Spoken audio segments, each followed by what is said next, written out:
In the beginning of the industrial age, very few children could receive education because they were not wealthy enough to attend.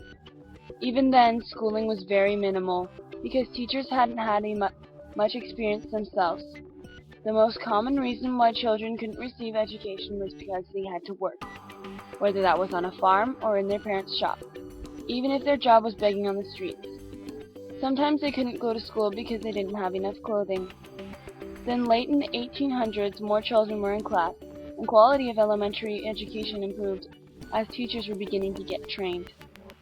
The only children who could have full access to school were mostly the wealthy or middle-class boys. Sometimes their parents only had enough money to send one of their children to school. This would usually be a son because men could provide more efficiently during this time.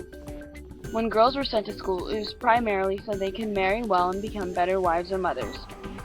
Since poor children didn't have enough money, they could only get as much education as they could from dame schools, which are in-home teaching, or Sunday schools. In the 19th century, there were changes and advances in education. Young children were working to support their families in order to get food and clothing. The children would work all day in factories, and the government began to get worried. In 1833, the government passed a Factory Act. This act ensured that children received education for a certain amount of hours. The children's education must include basic skills such as reading, writing, and mathematics.